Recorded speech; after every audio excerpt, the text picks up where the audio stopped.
انہیں صرف رمضان المبارک کے ایک مہینے میں تقوی حاصل ہو سکتا ہے، پرہیزگاری مل سکتی ہے۔ یہ شہر طاعات ہے، شہر عبادات ہے، شہر کا مطلب مہینہ ہے عربی میں۔ اور دیکھیں کتنی سہولیات تمہارے لیے رکھی گئی ہیں کہ شیطان کے وسوسوں سے محفوظ رکھا گیا، کہ تمہیں مہینہ بھر شیطان اور اس کی ذریت سے، اس کے حملوں سے بچا کر رب تبارک و تعالیٰ نے اس مہینے میں رکھا ہے۔ تو اب میرے عزیزو، تھوڑی سی محنت کی ضرورت ہوتی ہے تاکہ ہمارا دل پاک ہو جائے۔ تھوڑی سی اور محنت اس میں کر لی جائے تو انسان کا باطن پاک ہو جائے۔ تقوی کیا چیز ہے اور اس کا حاصل کرنا کیوں ضروری ہے، میں آپ کو بتاؤں۔ تقوی کا مطلب سب سے اہم چیز یہ ہے، اللہ کا خوف۔ یہ بنیادی چیز ہے، یہ بنیادی چیز ہے، اور یہ اگر بنیاد ہے تو ہر عمل میں آپ کے تقوی حاصل ہو جائے گا۔ نماز کیوں پڑھتے ہو؟ نماز ایک ڈیوٹی سمجھ کر کے پڑھتا ہے تو کوئی مسئلہ ہی نہیں اس کا، یعنی وہ ڈیوٹی ادا کر رہا ہے۔ لیکن نماز میں اگر خوف خدا ہے، اللہ کے ڈر سے پڑھتا ہے، یہی تقوی ہے۔ روزہ کیوں رکھ رہا ہے؟ سب محلے میں رکھ رہے تھے، ہم نے بھی رکھ لیا۔ روزہ اس لیے رکھ رہا ہوں کہ لوگ برا نہ سمجھیں، یا اسلام کا ایک حصہ ہے۔ اتنی ہی نیت تھی تو پھر اس نے روزے سے کچھ حاصل نہیں کیا، لیکن اسی روزے کو اللہ کے خوف سے رکھا، یہی تقوی ہے۔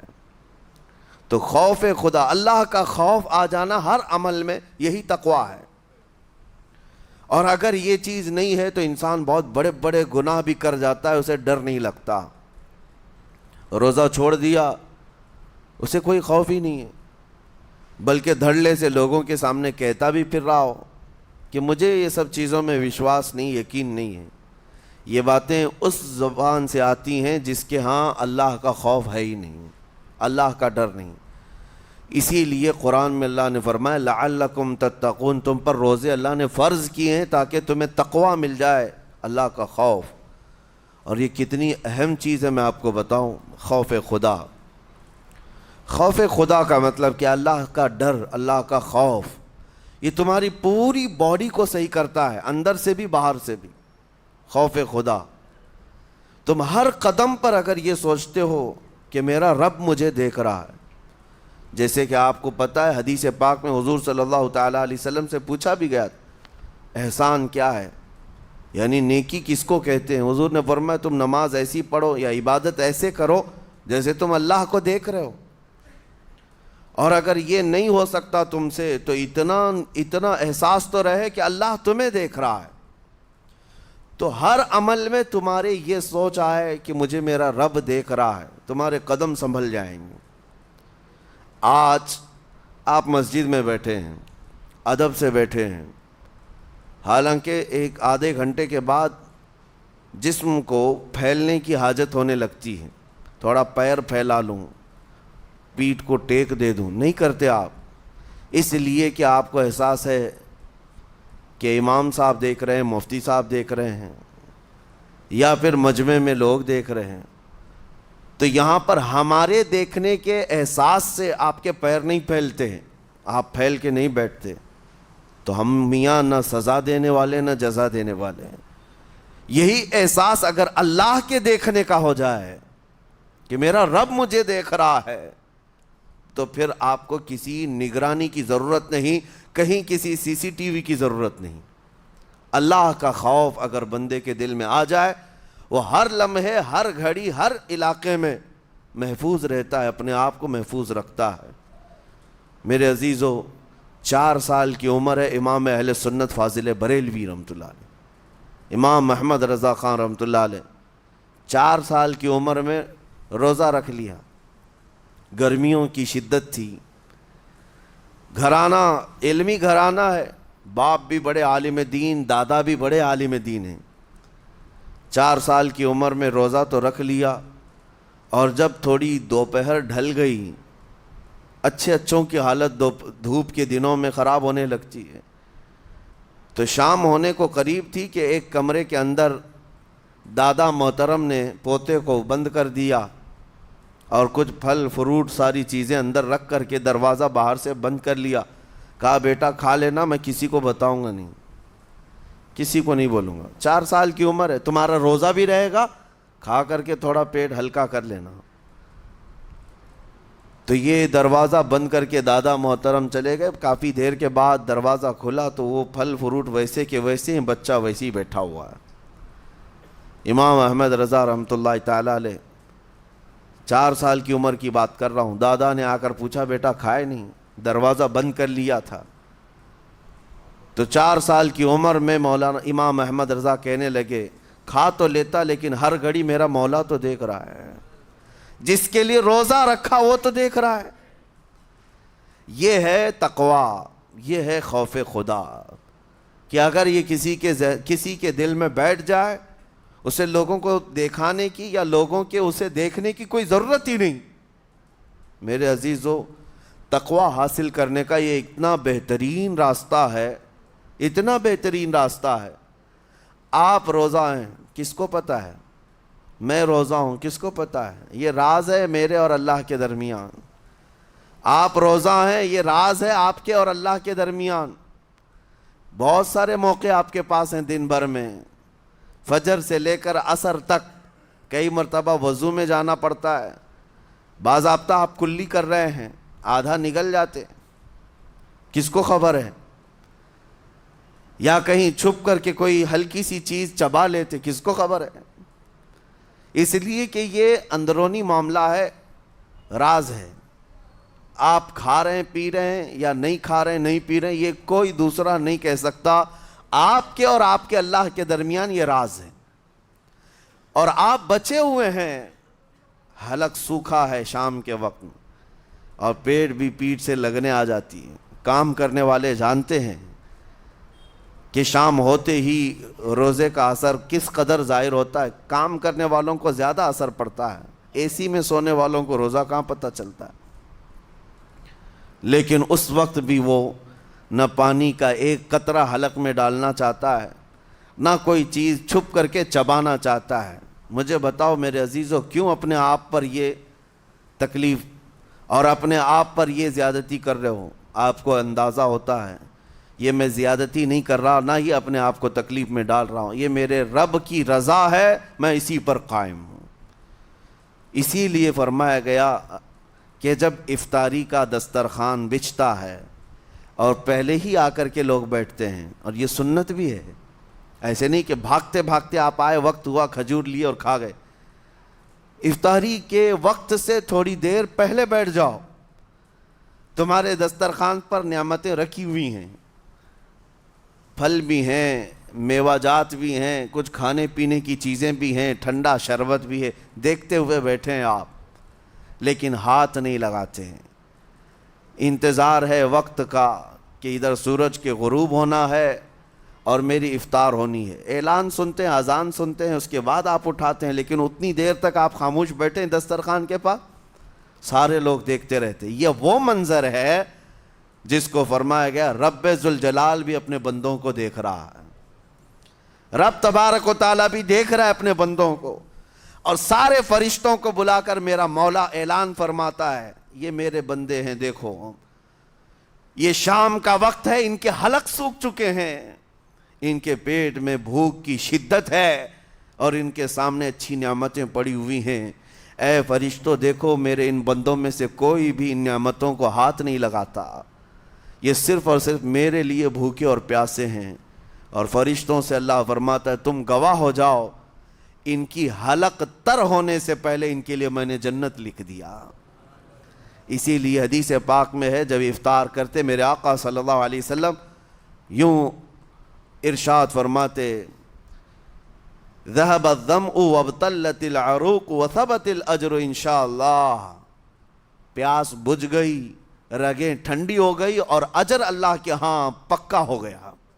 یہ حضور پاک ہر افطار میں عرض کرتے تھے. میں آپ کو یہ عرض کر رہا ہوں کہ یہ چھپی ہوئی چیز, اسی کا نام تقویٰ ہے. آپ صرف اور صرف بچے ہیں اللہ کے خوف سے. اب سنو حدیث پاک, قیامت کے دن حساب و کتاب ہوگا, اور جنت میں جانے کا پروانہ کچھ لوگوں کو مل جائے گا اور سب جنت کی طرف جا رہے ہوں گے۔ اس میں بہت سارے لوگ ہیں جو پل صراط پر چل کر کے جنت پہنچیں گے۔ اب جب کافی لوگ جنت کے دروازے پر پہنچیں گے، ایک جماعت ایسی ہوگی جو پورے راستے میں کہیں نظر نہیں آئی، جنت جانے کے راستے میں کہیں نظر نہیں آئی، لیکن جنت کے دروازے پر وہ پہلے سے موجود تھے، چلے تھے نہیں چلے تھے کسی نے دیکھا ہی نہیں۔ دوسرے جنتی ان سے پوچھتے ہیں اس جماعت سے کہ تم یہاں کیسے پہنچے اور یہ انعام کس بات کا ہے تمہارے لیے؟ تو وہ جنتی کہتے ہیں ہمیں روزے داروں کی جماعت میں رکھا گیا، ہمارے روزے اللہ کو پسند آئے، اور آج رب تبارک و تعالیٰ کا حکم ہوا کہ ساری دنیا سے چھپ کر تم میرے لیے روزہ رکھتے تھے، دنیا کو پتا نہیں تھا تم بھوکے ہو پیاسے ہو، اور اے بندو آج سارے لوگوں کی نظروں سے چھپا کر میں تمہیں جنت پہنچاؤں گا۔ وہ ایک جماعت ایسی ہے جو راستے بھر چلتی ہوئی نظر تو نہیں آئی لیکن جنت میں پہنچ گئی، وہ روزے داروں کی ہے۔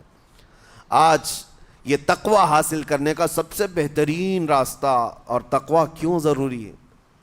اب آپ کے روزے سے کچھ حاصل ہوا نہیں ہوا آپ کو دیکھنا بھی ہے، یہ نہیں کہ کیلنڈر کی طرح گنتے جاؤ، 1 ہو گیا، 2 ہو گئے، 3 ہو گئے، ہوتے جائیں گے، یہ دن تو چلتے رہتے ہیں، گنتے گنتے 20 بھی ہو جائیں گے، 25 بھی ہو جائیں گے، 30 بھی ہو جائیں گے۔ روزے گننے کا حکم نہیں، اپنے آپ کو سرچ کرو پھر تھوڑی سی ورزش کرنے کے بعد بندہ ویٹ تول کر کے دیکھتا ہے کم ہوا گھٹا ہے کہ بڑا، ہر دن دیکھتا رہتا ہے۔ ہاں، ورزش کرنے کے بعد پھر ناپ کر کے دیکھتا ہے میرے جسم کا وزن کتنا گھٹا کتنا بڑا۔ ویٹ گین کرنے والے ویٹ لاس کرنے والے دونوں بھی برابر چیک کرتے رہتے ہیں۔ روزہ رکھنے کے بعد تمہیں خود کو بھی چیک کرنا چاہیے کہ میرے اندر اب تبدیلی آئی یا نہیں آئی۔ ایک روزہ رکھا اور پھر رات کو تراویح میں کھڑا ہوا، میرے اندر بدلاؤ کتنا ہے؟ کیا اب اللہ کی آیات قرآن کی سنتا ہوں، میرے آنکھوں سے آنسو آ جاتے ہیں؟ اگر آ گئے ہیں تو اس کا مطلب ہے کہ دل نرم ہو گیا، اس روزے نے اثر دکھانا شروع کیا، اور پھر ویسے کا ویسا ہے، تو اس کا مطلب ہے کہ آپ کے روزے سے آپ کو تقوی نہیں مل رہا ہے، آپ کو تقوی نہیں مل رہا۔ خوف خدا جب آتا ہے تو انسان کا دل موم ہو جاتا، نرم ہو جاتا ہے، اور اللہ کے عذابات سے، جہنم کے خوف سے، قبر کی سختیوں سے وہ رو پڑتا ہے، اس کی آنکھیں بہنے لگ جاتی ہیں، اور جب دل سخت ہوتا ہے پتھر کی طرح تو اسے نہ اللہ کی آیتیں رلاتی ہیں نہ آخرت کا تصور اسے ہلاتا ہے۔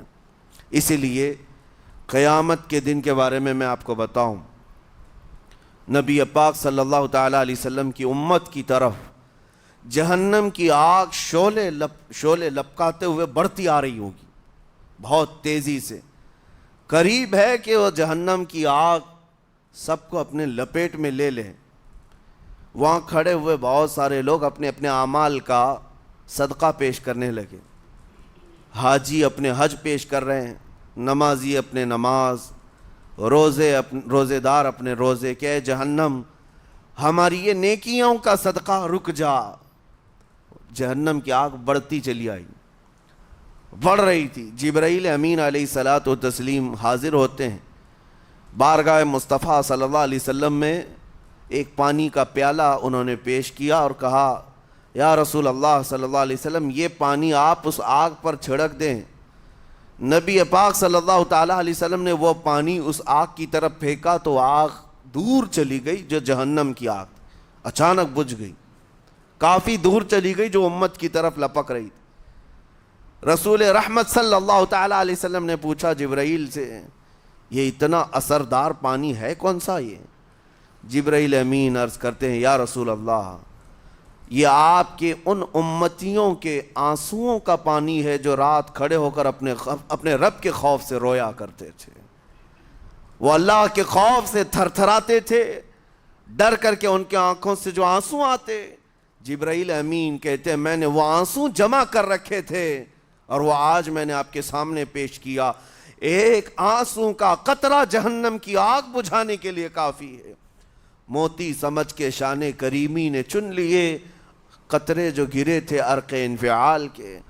عزیزان گرام وقار، یہی وہ تقوی ہے، یہی وہ خوف خدا ہے جس کے متعلق اللہ قرآن میں فرماتا ہے لعلکم تتقون، تاکہ تمہیں تقوی مل جائے، اسی لیے روزے رکھے گئے ہیں، روزے فرض کیے گئے ہیں۔ تمہارا دل اگر سخت کا سخت ہی رہ گیا تو روزے اثر نہیں کر رہے ہیں، روزے اثر نہیں کر رہے۔ اور ظاہر سی بات ہے کاموں میں برکت نیت سے ہوتی ہے، کسی بھی عمل میں برکت اچھی نیت سے ہوتی ہے۔ اگر کوئی روزہ اس لیے رکھ رہا ہے، جیسے بہت سارے فائدے گنائے جاتے ہیں نا، روزہ رکھنے سے کینسر نہیں ہوتا، روزہ رکھنے سے جسم کے فاسد مادے ختم ہو جاتے ہیں، نکل جاتے ہیں، ڈاکٹرز بھی مشورہ دیتے ہیں مہینے میں ایک مرتبہ، ہفتے میں ایک مرتبہ باڈی کو فری چھوڑنا چاہیے۔ تو یہ تو جسمانی فائدے تو رکھے گئے ہیں، لیکن اگر تم روزہ اس نیت سے رکھ رہے ہو کہ میری باڈی صحیح ہوتی رہے، تو گویا کہ تم تو اپنی دنیاوی غرض سے روزہ رکھ رہے تھے۔ یہ فائدے تو ملنا ہی ملنا ہے، یہ فائدے یوں بھی ملیں گے اللہ تعالیٰ کی طرف سے آپ کو، لیکن نیت وہ نہیں۔ روزہ رکھنے کی نیت یہ ہو کہ میرا رب مجھ سے راضی ہو جائے اور مجھے رب تبارک و تعالیٰ کا خوف اور تقوی حاصل ہو جائے۔ نیت میں برکت ہے، اور جن کاموں کو آپ اچھی نیت سے کریں گے اسی طرح ان کاموں میں اثر بھی پیدا ہوگا۔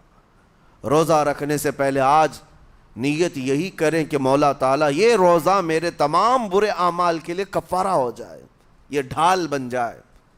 جانتے ہیں آپ اپنے نفس امارہ کو روکنے کا سب سے بہترین آلہ بھوک ہے، بھوک۔ جتنا آدمی بھوک کے ذریعے سے اپنے نفس کو مار سکتا ہے دوسری کوئی چیز نہیں۔ آپ دیکھیں اس رمضان المبارک میں بہت ساری حلال چیزیں آپ کو حرام کر دی گئی ہیں، یعنی سحری سے لے کر افطاری تک۔ میں یہ نہیں کہہ رہا کہ شراب پینا حرام ہے، نشہ کرنا حرام ہے، وہ تو پوری زندگی بھر حرام ہے، لیکن آپ کو چاول روٹی تو حلال ہے نا، سبزے سیب پھل فروٹ تو حلال ہے، لیکن یہ حلال چیزیں بھی اللہ نے آپ پر حرام رکھی ہیں، روزے کے عالم میں نہیں کھا سکتے۔ سحری سے لے کر افطار تک یہ حلال لقمے، پانی تو حلال ہے، پاک ہے، لیکن آپ کے لیے روزے کے عالم میں حرام ہے۔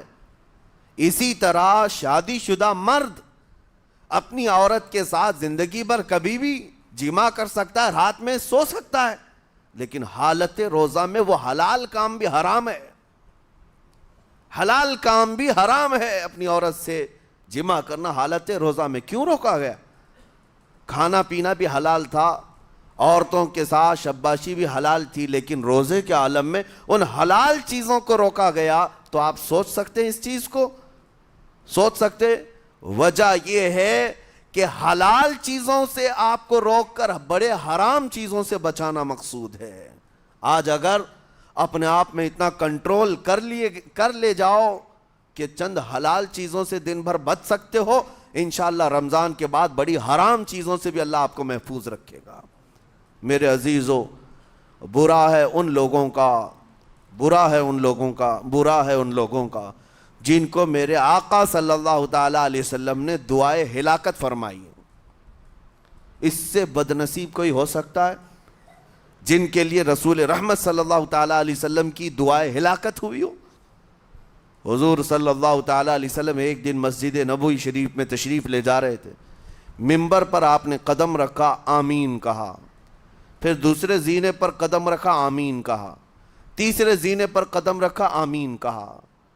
خطبہ مکمل کیا، صحابہ نے پوچھا یا رسول اللہ صلی اللہ علیہ وسلم ہر زینے پر آپ قدم رکھتے ہوئے آمین کس لیے کہہ رہے تھے؟ سنو، رسول پاک صلی اللہ علیہ وسلم ارشاد فرماتے ہیں کہ میں جب پہلے زینے پر قدم رکھا تو سید الملائکہ جبرائیل امین آئے اور دعا کرنے لگے۔ کیا دعا کیا؟ یوں کہا، یا رسول اللہ صلی اللہ علیہ وسلم وہ شخص ہلاک و برباد ہو جائے جو آپ کا نام سنے اور پھر اس کے بعد درود نہ بھیجے۔ حضور فرماتے میں نے آمین کہا۔ حضور کا نام سنتے ہی آپ کی زبانوں پر درود آ جانا چاہیے۔ اللہم صلی علی سیدنا محمد وآلہ وصحبہ وبارک وسلم۔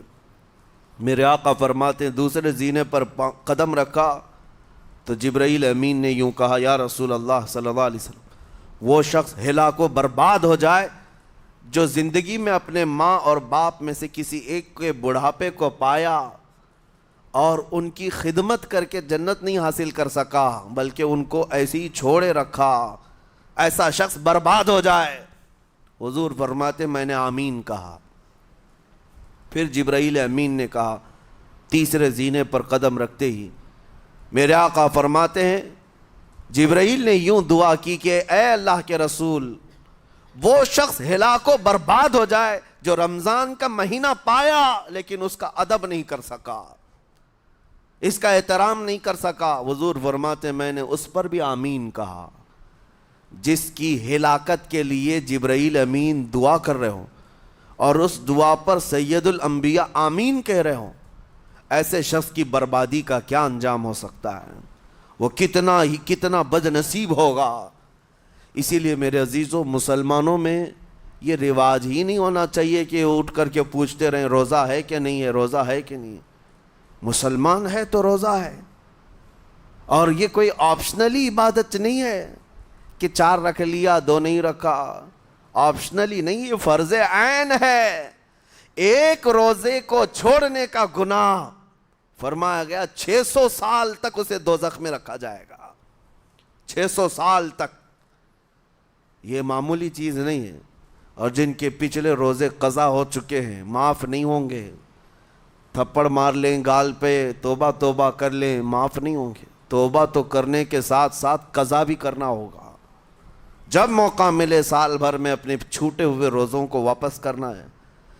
اس کی اہمیت میں آپ کو بتا دوں، ایک روزہ اگر جان بوجھ کر کے کسی نے توڑا یا چھوڑا تو جانتے ہیں اس کا کفارہ کیا ہے؟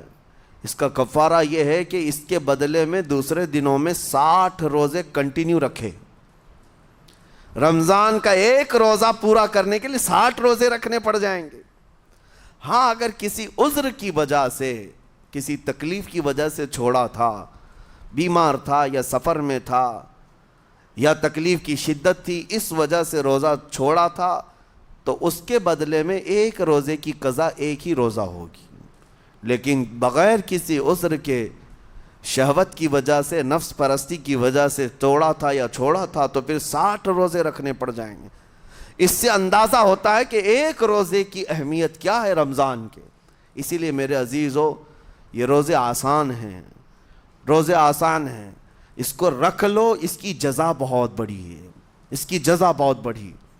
ویسے بھی آپ دوسرے دنوں میں لیٹ ناشتہ کرنے کے بھی عادی ہیں۔ ممبئی والوں کا تو حال یہ ہی ہے، 12 بجے کے بعد 1 بجے 2 بجے تو ان کے ناشتے ہوتے ہیں، دوپہر کا کھانا تو شام 5 بجے ہو رہا ہوتا ہے۔ بس وہ ناشتہ سکپ کرنا ہے، دوپہر کے کھانے جو آپ کے ہوتے ہیں اس سے اور تھوڑا ایکسٹینڈ کر لیں تو افطاری کا وقت آ جاتا ہے۔ کوئی بہت بڑی دقت کی بات نہیں، کوئی بہت بڑے بوجھ کی بات نہیں، آسان ہے۔ آج الحمدللہ ہمارے 5 سال 6 سال کے بچے روزہ رکھ لیتے ہیں، تو بڑوں کو تو اللہ نے جو طاقت عطا کی ہے، روزہ ہرگز ترک مت کرو۔ لیکن ساتھ میں آج یہ میسج ضرور دوں گا، نیت یہ کرو کہ مجھے تقویٰ مل جائے، مجھے پرہیزگاری مل جائے، اور یہ آپ کو خود چیک کرنا ہوگا۔ روزانہ رات کو نماز میں کھڑے ہو جاؤ تراویح کے، دیکھو کہ کتنی تبدیلی آ رہی ہے۔ آج میں نے روزہ افطار کیا، میرے اندر بدلاؤ آیا کہ نہیں آیا؟ اور اگر نہیں آ رہا ہے، کوئی تبدیلی نہیں آ رہی ہے، تو اس کا مطلب ہے آپ تقویٰ نہیں حاصل کر رہے، آپ تو روز مرہ کی روٹین پر چل رہے ہو۔ روٹین پر چلنے کا مطلب یہ روزہ نہیں ہے۔ روزہ تقویٰ دے کر جاتا ہے بندے کو، روزہ خوف خدا دے کر جاتا ہے بندے کو۔ اسی لیے میرے عزیزو آج دیکھیں آپ بہت ساری برائیوں سے رمضان میں بچ جاتے ہیں، تھوڑی اور محنت کی ضرورت ہے۔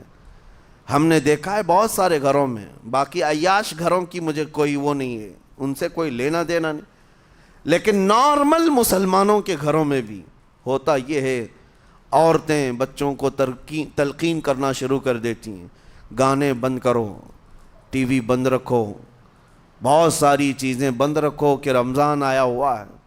اور رمضان میں اگر ٹی وی لگا بھی لیا تو کچھ اسلامک چیزیں دیکھنے لگ گئے، ماحول تم نے خود ہی بدلا ہے اپنے گھر میں، کچھ چیزوں کو آپ نے بدلا ہے اور کچھ چیزوں کا ادب آپ نے کرنا شروع کیا ہے، اسی کو اور تھوڑی سی محنت کے ساتھ بڑھا لیا جائے، قسم رب ذوالجلال کی ہر برائی رمضان میں ہی آپ سے ختم ہو جائے گی۔ جس کی کوئی چیز چھوڑنے پر نہیں چھوٹتی ہے وہ رمضان میں کر کے دیکھ لے، اللہ کی بارگاہ میں یاد کرے کہ مولا دن بھر میں تیری رضا کے لیے بچ رہا ہوں، مجھے میری باقی زندگی میں ان گناہوں سے بچا لے۔ وہ رحمان ہے، جب وہ تمہیں اس کے بدلے میں جنت دیتا ہے تو یہاں برائیاں کیوں نہیں چھڑواتا؟ یقیناً وہ برائیوں کو تم سے دور کرے گا۔ قرآن کا فرمان عالی شان لعلکم تتقون، اسی پر میں نے آپ کے سامنے بات رکھی ہے۔ روزے اس لیے فرض کیے گئے ہیں تاکہ تمہیں تقوی مل جائے، پرہیزگاری مل جائے۔ بعض لوگوں کو دیکھا گیا ہے رمضان المبارکہ میں بھی وہ اپنی بری حرکات سے باز نہیں آئے، ان کی روٹین ویسی ہی جاری رہی، نعوذ باللہ نظروں کی خطائیں بھی باقی رہیں۔ اور سب سے بری چیز یہ ہے کہ رمضان میں شیطان کی نیابت اگر کوئی کر رہا ہوتا ہے تو تمہارا یہ موبائل فون ہے۔ اکثر لوگ یہ سمجھتے ہیں کہ اس موبائل فون کو ہم استعمال کرتے ہیں تاکہ ٹائم پاس ہو جائے، روزہ کا وقت قریب آ جائے۔ اس ٹائم پاس کے چکر میں تم کیا کیا دیکھتے رہ جاتے ہو اور کہاں تک یہ چیزیں پہنچاتی ہیں تمہیں اندازہ بھی نہیں ہوتا، احساس بھی نہیں ہوتا، تو تمہاری رہی صحیح عبادت کو بھی یہ ہضم کر جاتا ہے، کھا جاتا ہے۔ اس کے استعمال پر اگر کنٹرول ہے تو خوب استعمال کرو، لیکن کنٹرول نہیں ہے تو اے نوجوانوں اس کا بھی روزہ رکھو، اس انٹرنیٹ کی بلاؤں سے محفوظ ہو جاؤ۔ اس لیے کہ بہتوں کو میں نے دیکھا ہے ان کے دن بھر اور رات بھر رمضان میں سوشل نیٹ ورکس پر مصروفیت ویسی کی ویسی ہے جیسے دوسرے دنوں میں تھی۔ وہ رات بھر چیٹنگ میں بھی مصروف ہیں، ایک دوسرے کو ادھر ادھر بھیجنے میں بھی مصروف ہیں، ساری چیزیں جوں کی توں چل رہی ہیں۔ تو تمہارے موبائل نے تمہیں تقوی سے بہت دور رکھا ہے، تمہیں رب تعالیٰ کے قریب ہونے نہیں دیتا۔ اپنے آپ کو بدل لو۔ ظاہر سی بات ہے یہ سخت چیز ہے، اگر کوشش کرو گے تو بچ جاؤ گے، اور تقوی اتنی آسانی سے تو نہیں ملتا۔ اپنے آپ کو سٹرگل کرو، انشاءاللہ العزیز دل پاک ہو جائے گا، پھر آپ کو اپنی زندگی کے اندر جو اجالے نظر آئیں گے وہ خود آپ محسوس کریں گے، آپ محسوس کریں گے۔ گناہوں کے اندھیروں نے دل پر ایسی کالک رکھی ہے کہ آپ کو کچھ بھی یہاں پر سمجھ میں نہیں آتا، ورنہ نمازوں کا لطف ایسا ہے، قرآن کا مزہ ایسا ہے، جسے یہ لگ جائے دنیا کی کوئی نعمت اس کے سامنے ہیچ نظر آتی ہے، کوئی چیز اسے اچھی نہیں لگتی، لیکن کب؟ جب اسے تقوی کا اجالا حاصل ہو جائے۔ میرے عزیزو، اللہ کریم کی بارگاہ میں دعا گو ہوں، مولا قدیر و جبار ہم سب کو تقوی و پرہیزگاری عطا فرمائے، اور ہم سب کے روزوں سے اللہ تعالی ہمیں پرہیزگاری عطا فرمائے۔ ان روزوں کے انوار اور برکات اور رمضان کے احترام کی ہمیں توفیق عطا فرمائے۔ مولا کریم تیری خشیت سے اور تیرے خوف سے آنکھیں جو بھیگتی ہیں ان آنکھوں میں ہمارا شمار فرما دے، تیرے یاد میں رونے والے بندوں میں ہم سب کو شامل فرما۔ وصلی اللہ تعالی علی خیر خلقی محمد وآلہ واصحابہ اجمعین، وآخر دعوانا ان الحمد للہ رب العالمین۔ السلام علیکم۔